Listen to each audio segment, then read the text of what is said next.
Whoa, dude, those are some amazing graphics, and the trailer just looks insane. Like, what game is this? Immortals of Avium. What? Immortals. What? It's Immortals of Avium. Bro, I ain't never heard of that. Yeah, a lot of people probably don't know about this game because the visuals in these trailers did not sell people on it. It actually only peaked at 751 players on Steam. We're playing this game that is published by EA Sports. It's in the game.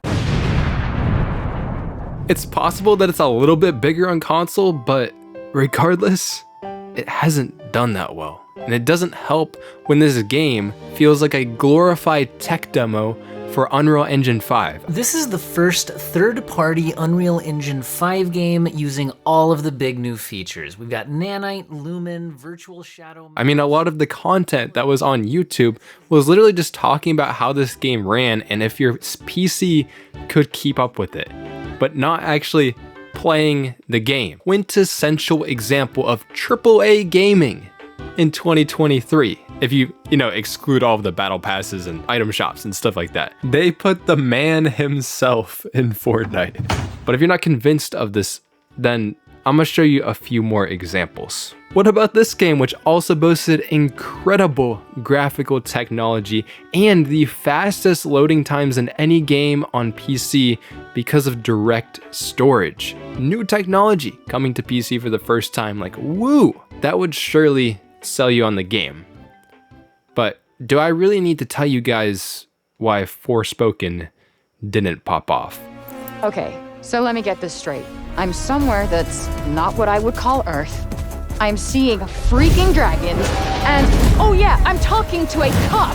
For this game, built in Unreal Engine 4, it graphically looks really good and actually ran very well, in contrast to a lot of other games that are coming out right now. The gameplay was great, right?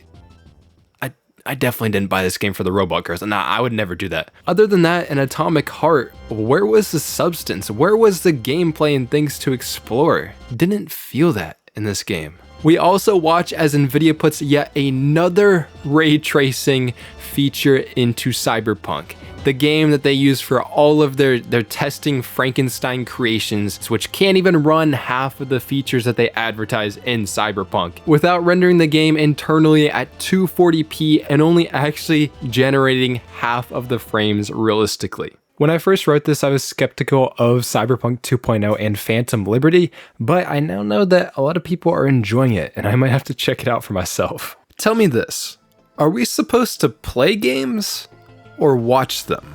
Nobody really gives a about graphics. The best selling game of all time is Minecraft. Why are we complaining about graphics so much? It doesn't really matter. And I know a lot of people are gonna be sitting there saying, actually, Unreal Engine ruined gaming. It's all Unreal Engine's fault for making games too difficult to run and focusing too much on graphics.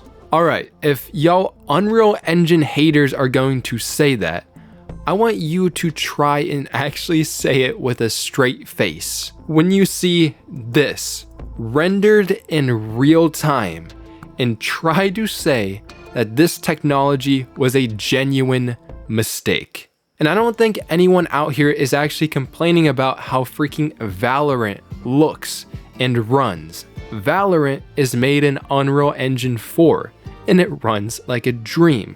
Sea of Thieves was made in Unreal Engine 4, has a unique art style, and is a fun game.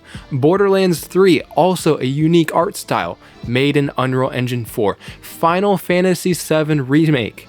I think people love the art style of this game, also made in Unreal Engine 4. Unreal Engine is only a tool. And Unreal Engine itself continues to get better and better. They just released 5.3. Literally, it's amazing, guys. This technology is incredible. It genuinely relies on the ones that actually are making the games to make good games. Like, whoa, crazy concept. And there is a huge difference between graphics and art style.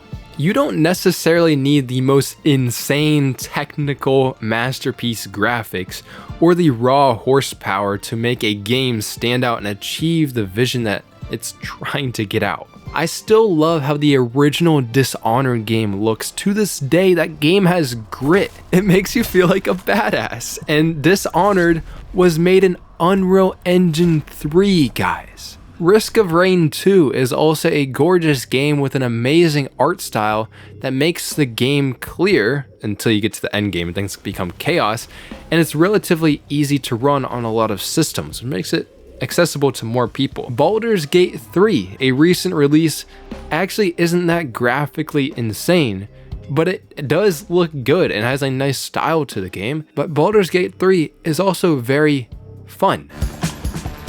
A hand? But outside of games and other media like movies, Into the Spider-Verse or Across the Spider-Verse that just came out recently have been shaking up the animation industry because of how tightly intertwined the visuals are of the movies with the characters, the story, and the style. Like literally in this scene, the entire environment changes the colors to match the mood. It's insane. It's beautiful. And I've never seen a piece of media that is so in sync with itself. What really seems to be lacking in games recently is the passion. It's like the soul has been ripped right out of them. Do I need to mention that 2 of the biggest game releases this year on PC at least have literally just been remasters? Resident Evil 4, a remaster. Yeah, it was good. And arguably, The Last of Us Part 1 remastered on PC. Don't get me wrong, like I'm glad we have Last of Us on PC now, but arguably, since they changed it, the graphics of Last of Us, it lost some of its artistic style that the original game had. And what genuinely makes us want to play Forspoken or Immortals of Avium? Like, where is the substance? Where is the content? Where is the creativity in these games that make them unique and make us actually want to spend our money and invest our time into these things? I know the build up to Starfield, which just released, I was, watching the trailers and stuff, and I was genuinely like, was I the only person that thought this? What are we excited for Starfield about? And when AMD went on stage at Gamescom and they talked about, are you excited for Starfield? Who's looking forward to Starfield? Come on, right? Yeah. And I was like, why should we be excited for Starfield? Okay, all gamers, this is the game that we are telling you all to collectively lose your minds over right now with all of the marketing that we're doing for it. It's like we're all a bunch of zombies running around chasing the next funny monkey thing that claps. What was in these trailers that genuinely got people excited? Don't get me wrong here, if you like Bethesda games, and from what I've seen, and I've played maybe like 4 to 5 hours of the game, I'm not that far in, then you'll probably be happy with how Starfield is. Although, there's so many people online that are complaining about graphics and performance, and I genuinely think people wouldn't be complaining about these things in Starfield if the game was genuinely that good. In the end of it, games are meant to be played, not looked at. But every game nowadays, especially from AAA studios, has to be a visual spectacle. And this trend of games having to look realer than real life is a trend that needs to end. It has no place in making games more fun. But the way they're spending their money on graphical technology really might just be because they want to make cool looking trailers. And I don't really know, and I don't really care. Because, for example, Baldur's Gate 3, I don't think really had any expectations going into the game. Apparently, I wasn't really playing games in 2004, but the last Baldur's Gate game that we've seen was apparently Baldur's Gate Dark Alliance 2 in 2004. Regardless of the expectations that are set up for it, Baldur's Gate 3 is going absolutely crazy. It's because what we actually want to see is being put out there. And indie games seem to have success after success because they're just fun. I have $1.